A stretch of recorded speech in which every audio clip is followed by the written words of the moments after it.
Trauma craneoencefálico. La definición del trauma craneoencefálico la da la OMS al definirlo como una lesión física o deterioro funcional del contenido craneal secundario a un intercambio brusco de una energía mecánica, ya sea provocada por una conmoción, una contusión, una hemorragia o una lesión en el cerebro o alguna de esas estructuras.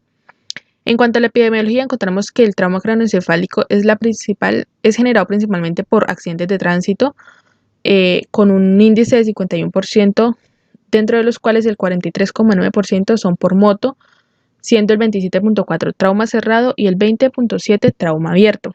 Según el DANE, en las defunciones de Colombia, el trauma craneoencefálico ocupa el primer puesto con un 40,4%, siendo generado por homicidios el 69%, accidentes de tránsito el 15,9%, otros accidentes el 7,6%, suicidios 3,4% y otros traumas 3,3%.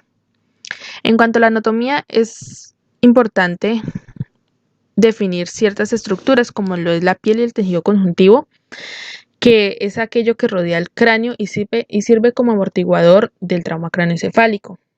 Tenemos el cráneo también, que es una bóveda craneana de hueso diploico con un interior irrigado por venas diploicas.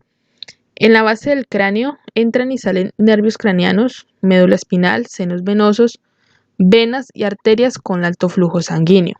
Tenemos las meninges, que las meninges están compuestas por 3 capas, desde la exterior, desde la más externa hasta la más interna, que es la dura madre, la aracnoides y la pia madre, que debajo de la pia madre encontramos lo que es el líquido cefalorraquídeo, que recubre el parénquima, que contiene sus nutrientes. El parénquima pues está compuesto por estructuras vitales tales como el cerebro, el cerebelo, el tallo cerebral y los pares nerviosos craneales. Antes de la fisiopatología, hablemos de los mecanismos de lesión. Los mecanismos de lesión pueden ser por lesión directa o por lesión indirecta. Cuando hablamos de lesión directa es producido cuando el cráneo golpea contra un objeto o es golpeado con uno. Y cuando es una lesión indirecta es producida por un mecanismo de aceleración y de desaceleración, que lo que hace es producir lesiones en el interfase, en la sustancia gris o en la sustancia blanca, debido al cambio de velocidades del desplazamiento de ambas. Para hablar directamente de la fisiopatología, definimos que entonces son lesiones que sufre el conjunto craneoencefálico, el encéfalo, las cubiertas meninges y los tejidos blandos epicraneales, generando una alteración de los mecanismos fisiológicos de protección. Cuando hablamos de la lesión primaria, hablamos de que se produce el impacto, el cual genera un daño inmediato, una lesión biomecánica. En relación con este mecanismo, la energía transferida produce una lesión celular, un desgarro, una retracción axonal y algunas alteraciones vasculares. Cuando hablamos de la lesión secundaria, es cuando se da inicio a procesos moleculares, inflamatorios y vasculares, que lo que hacen es comprometer la función cerebral. Esto es iniciado por el traumatismo y en este tipo de lesión se activan ciertas cascadas que lo que hacen es incrementar la liberación de aminoácidos citotóxicos, que activan receptores los cuales van a alterar lo que es la permeabilidad de la membrana. ¿Qué van a hacer? Ellos aumentan el líquido intracelular al liberar potasio al exterior y permiten la entrada masiva del calcio en la célula. Todo esto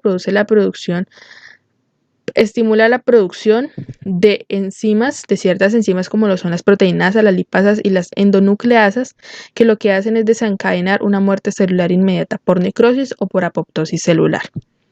Cuando hablamos de la lesión terciaria, en esta lesión hablamos de lo que son la manifestación de los daños progresivos o no ocasionados en la lesión primaria y secundaria, añadidos a necrosis, apoptosis o anoikis, que esto es la muerte celular programada por desconexión, que produce una serie de eventos como son la neurodegeneración y la encefalomalacia, que es la pérdida de tejido cerebral.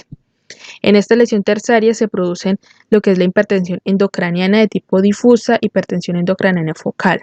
Y por último tenemos lo que son las lesiones específicas, que en las lesiones específicas encontramos el hematoma epidural, el hematoma subdural y la contusión cerebral.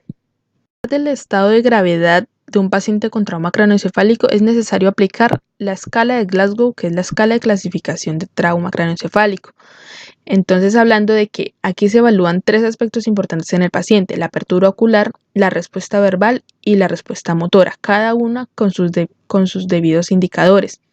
Entendiendo entonces que el trauma craneoencefálico leve es cuando obtenemos un puntaje de 13 a 14 puntos.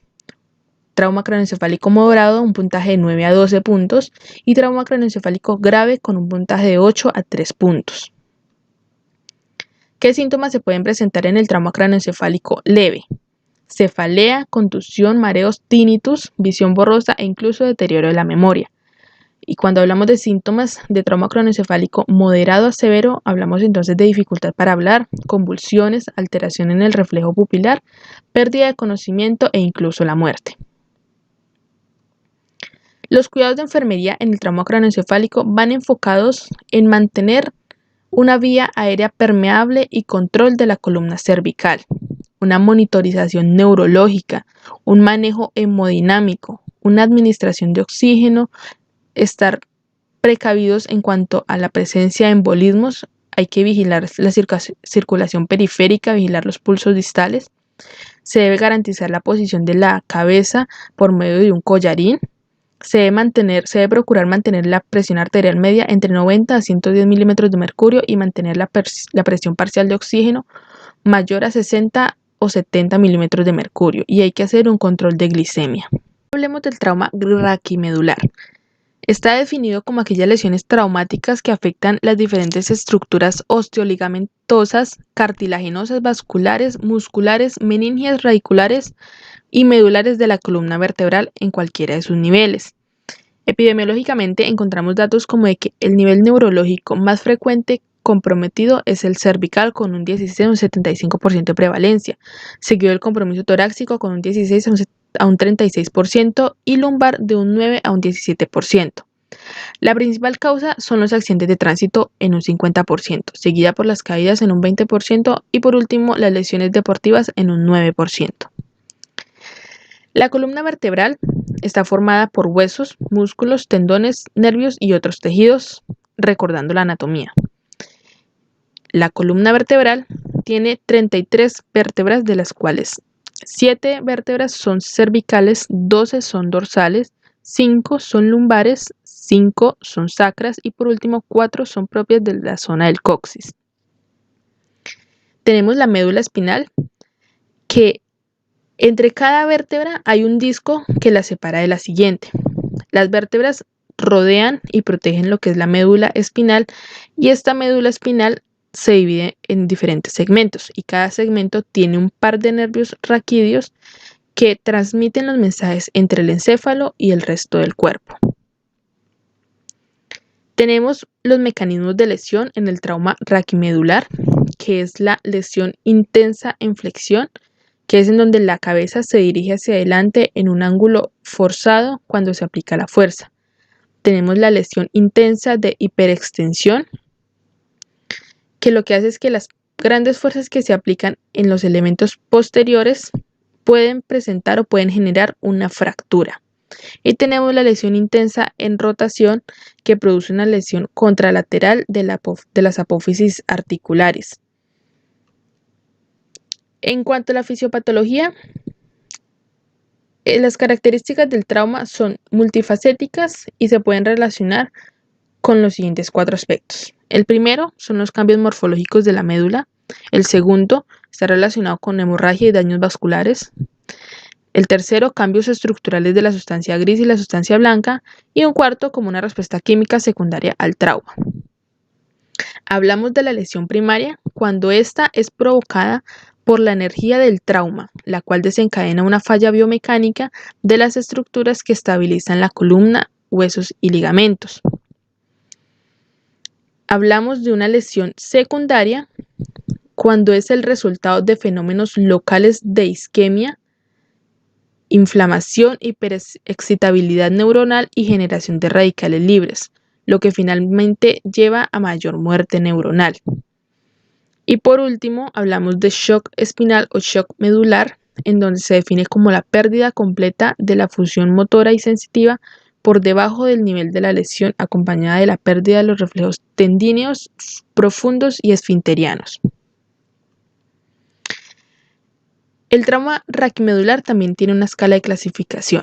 Encontramos que el grado A tiene un tipo de lesión completa con una definición de una ausencia de función motora y sensitiva.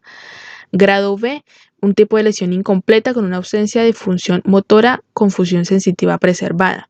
Grado C, un tipo de lesión incompleta con una función motora con mayoría de músculos con fuerza menor a 3.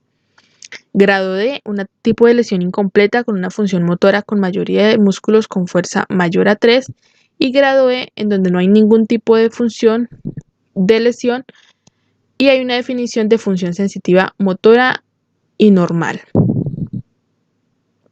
Los cuidados de enfermería van enfocados a mantener una vía aérea permeable, una monitorización continua cardíaca, un manejo hemodinámico, un control de hemorragias en caso de que hayan, garantizar una posición supina con cabeza y cuello inmóvil, una valoración de sensibilidad móvil cada 1 o 2 horas, la administración de medicamentos, vigilar la integridad de la piel y garantizar la alimentación e hidratación del paciente.